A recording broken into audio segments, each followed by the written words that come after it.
Magandang araw mga kaibigan. Bigyan natin ng reaksyon itong post ni Attorney Harry Roque. Dumarami ang sumusuporta kay Eden Santos.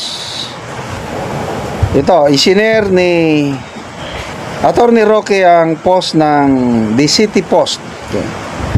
The National Union of Journalists of the Philippines, or NUJP, stands with the Malacanang Press Corps in opposing the Presidential Communications Office request to remove Net25 reporter Eden Santos from the Palace Beat over an alleged protocol breach.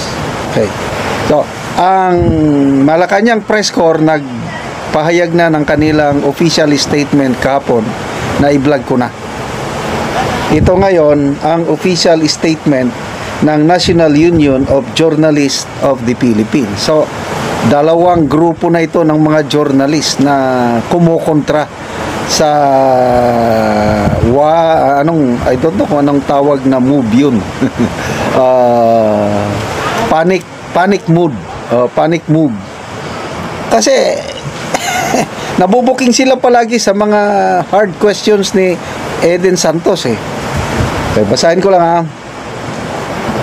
While acknowledging that formal requests are preferable to demand and outright bans, the National Union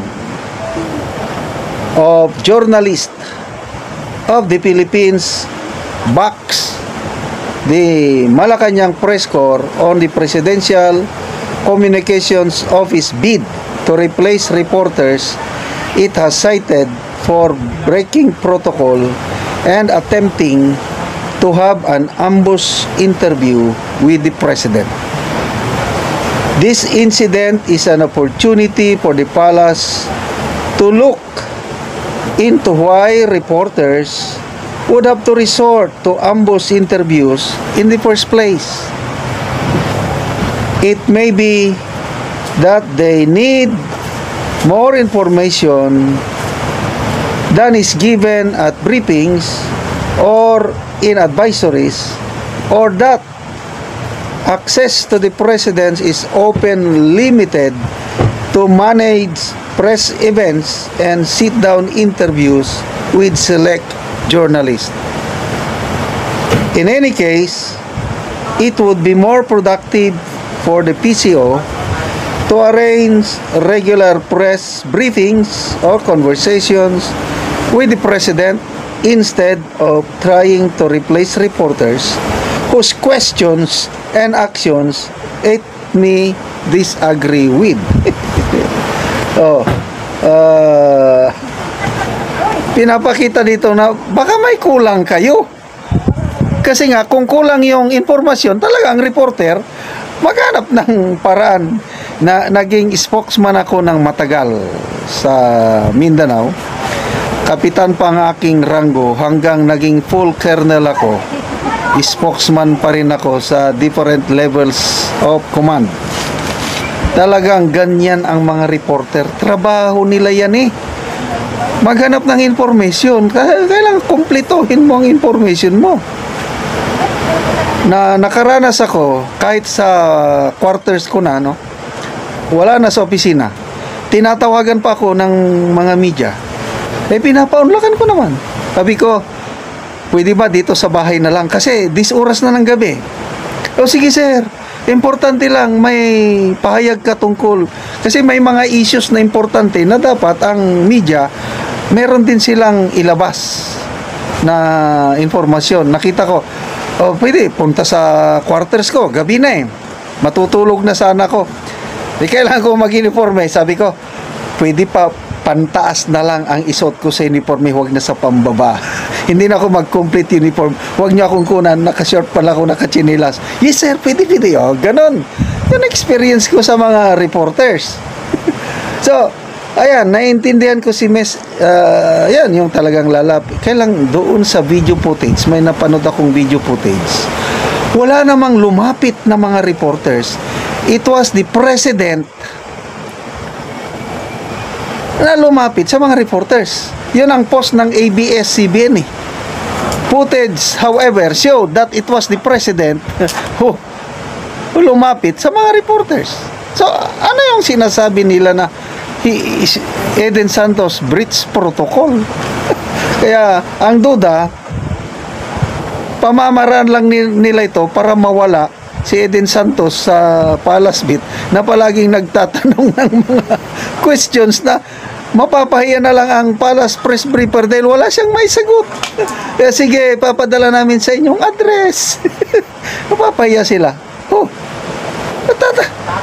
dapat challenge sa inyo yan, PCO, na do your work better. Hindi yung tanggalin nyo yung reporter para hindi na kayo mabuking. Wala. Oh, si Senator Marcoleta, sabi niya, huwag nyo kaming diktahan. Kami ang masunod kung sino namin ang ilalagay namin dyan. Yun. Oh, net 25 kaya yan. Hindi ninyo. So, kailangan ng mamamayang Pilipino si Miss Eden Santos. Hindi, kung akong tatanungin nyo, dapat manatili dyan si Miss Eden Santos. Huwag nyong tanggalin. Gawin nyo lang ng maigi, mag-prepare kayo. Huwag kayong harap sa media na hindi kayo preparado. Kaya kayo nabubuking. Okay, magbasa lang tayo sa mga comments ha.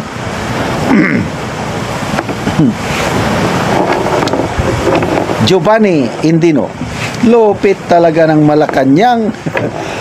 Open daw sila sa criticism, pero anyari, di nyo kaya sagutin mga tanong niya, kaya ang tanggalin na lang siya. Anyari sa Malacanang pamamahayag.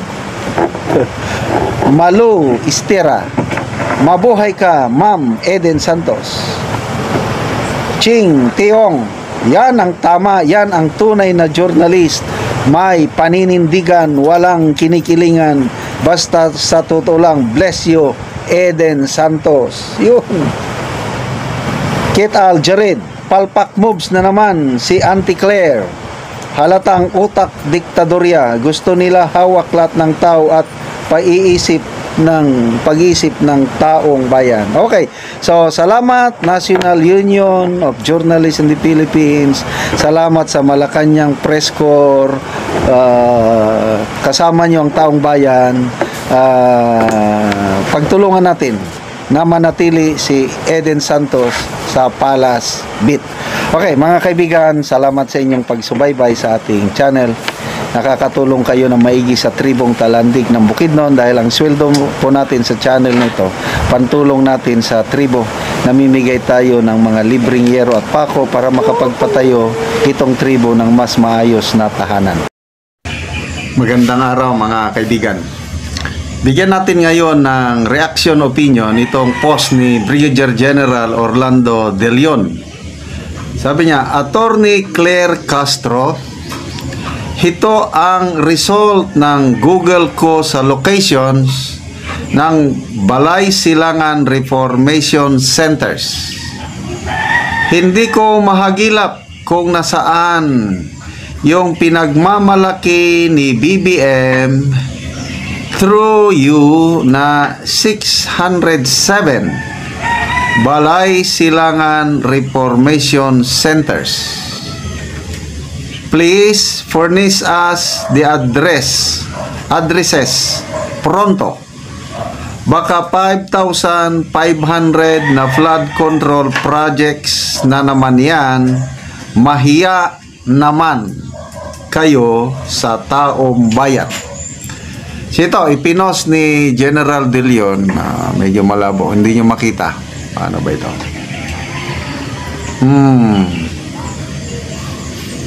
Google Map, nandito, mga Balay Silangan Reformation Centers. Wala. Sandali, ano ko. Ayun. Ayan, binilang ko, 10 lang. 10. 10. Sa Luzon, 1, 2, 3, 4, 5, 6, 7. Sa Palawan, may isa. Sa Mindanao, may 2. Ito yung na-google ni Brigadier General Orlando De Leon. Sinubukan ko ring i-search. Wala, hindi ako marunong mag-search. Kasi, nagkaroon din ako ng interest. Wow, sabi ko, 607. Marami-rami yan. Kasi ang focus ng Marcos Jr. Administration, hindi yung madugong kasi tingin nila sa mga addictos, yung mga user, mga biktima lang o kaya nagpapahaba lang daw ng oras para maka-overtime sa trabaho. Kaya pusong yung kabaliktaran sa approach ng Duterte. Ang Duterte war on drugs talaga Dito maluluyon, compassionate approach. Kaya ayan, nag-focus sila sa rehabilitation o reformation. Kaya nakakatuwa naman kung meron ngang 607 balay silangan reformation centers. To me, that's good. Kaya lang, dahil ipinagmalaki, sinabi sa press briefing, ito na, ang isang makulit na Eden Santos, tinanong niya, saang area o saan yung address ng mga bahay silangan reformation centers. Wala pong naisagot ang ating Yusek Claire Castro. Ibibigay lang daw yung mga addresses. So ang tanong, naibigay na ba yung mga address? Para malaman natin. Kaya nga, itong si General De Leon, curious, sinners niya, 10 lang ang lumabas. So, yun, panawagan ni General De Leon, pronto, right now, sa mga susunod na briefing, sabihin na nila, ipakita na saan yung 607.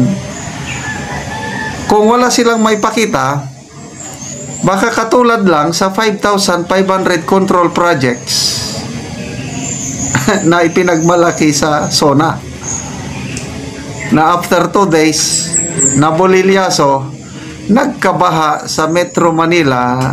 Napahiya sila. Nasaan na yung flood control projects? Nabangga ng barko. Later on, na-overwhelmed.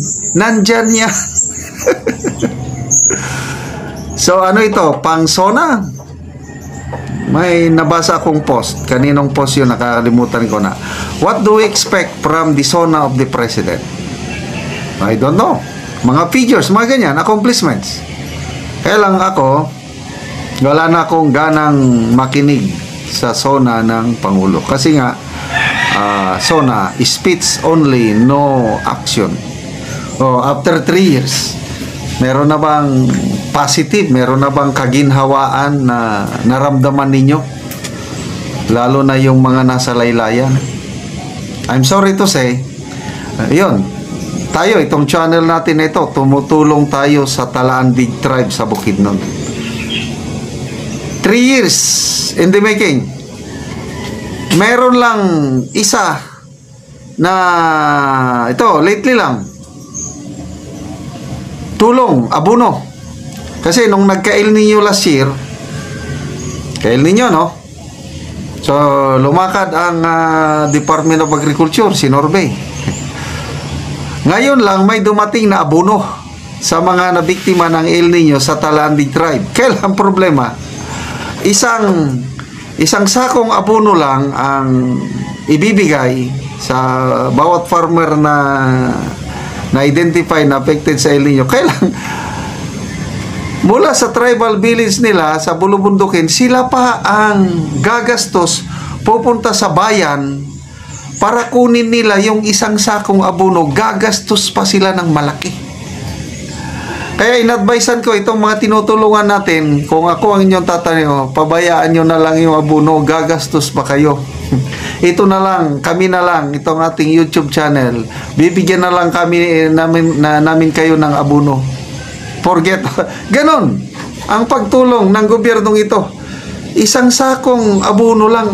They had to travel mga 50 kilometers papunta sa sentro, sariling pamasahe nila, sariling gastos nila, isasakay na naman nila ang isang sakong abono pabalik.